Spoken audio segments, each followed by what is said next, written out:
দেখুন তো এই সিঙ্গাড়াগুলো দেখতে এক্কেবারে দোকানের মতন লাগছে কিনা? লাগছে না? হ্যাঁ, এক্কেবারে দোকানের মতন।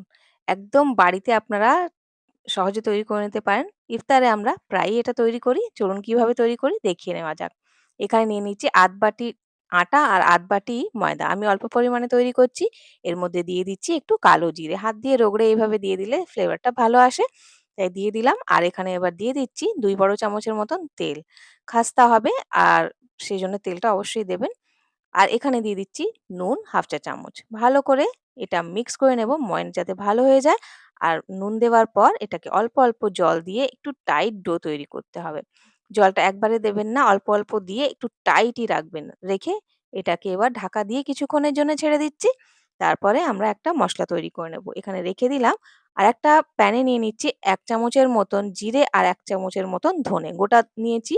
এটাকে ভালো করে ভেজে নিলাম। ভেজে নেওয়ার পর এটাকে নিয়ে নিচ্ছি একটা মিক্সি জারে আর এটাকে একটু কুটে নেব।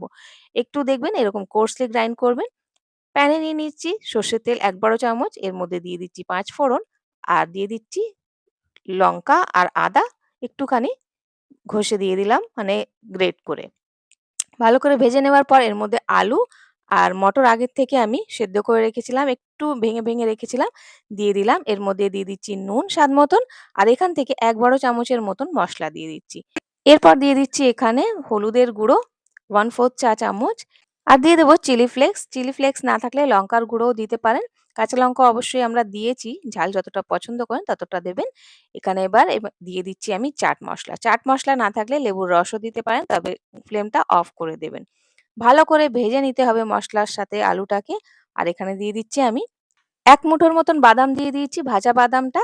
আর দিয়ে দিচ্ছি এখানে কাসুরি মেথি। দেওয়ার পর মসলাটাকে ভালো করে কষিয়ে নিতে হবে। আর দেখুন মানে ভেজে নিতে হবে। এরপরে ফ্লেমটা অফ করে ধনেপাতা কুচি দিয়ে দিলাম।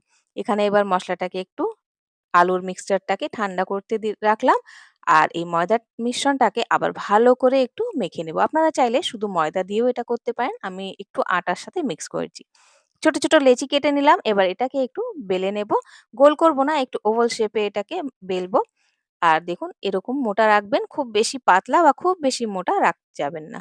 এটাকে এবার আমি মাঝখান থেকে কাটবো। তবে একটু আমি মেজার করে নিচ্ছি যে কতটা রাখবো। দুটো যাতে আমাদের এখান থেকে তৈরি হয়ে যায়। হাফ কেটে নেওয়ার পর এটাকে আমি এইভাবে কোণের মতন শেপ দেবো আর এখানে একটু জল লাগিয়ে এটাকে আটকে দেবো যাতে এটা খুলে না যায় তেলে গেলে।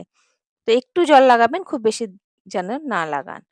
তো এইভাবে এবার আটকে দিলাম। দেওয়ার পর আলুর পুরটা ভরে দিয়ে আবারও এখানে জল লাগিয়ে নিলাম। আর এইভাবে চেপে, চেপে মুখটাকে ভালো করে সিল করতে হবে যাতে এটা খুলে না যায়।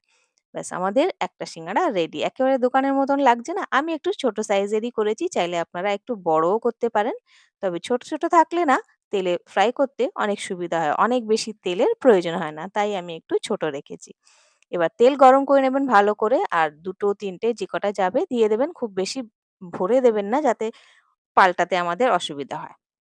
এইভাবে কিছুক্ষণের পর নাড়াচাড়া ১ম এই করবেন না। একটু কিছুক্ষণের পর নাড়িয়ে-চাড়িয়ে ভালো করে একদম কালার আসা পর্যন্ত এটাকে ভেজে নেবেন। আর মুচমুচে সিঙ্গাড়া আমাদের বাড়িতেই তৈরি হয়ে গেল। আলুর পুর ভরা। দারুণ লাগে না খেতে? চাটনির সাথে এটা সার্ভ করবেন। ইফতারে তো দারুণ লাগে খেতে। আমি প্রায়ই এটা তৈরি করি আর খুব সহজ না? বাড়িতে অসাধারণ লাগে বাড়ির তৈরি জিনিসগুলো খেতে ইফতারে। তো আপনারাও অবশ্যই ট্রাই করে দেখবেন। যদি একটুও ভালো লেগে থাকে চ্যানেলটাকে সাবস্ক্রাইব করে নেবেন আর রেসিপিটাকে একটা লাইক অবশ্যই দেবেন। আজ তাহলে আসি বন্ধুরা। Bye, have a nice day.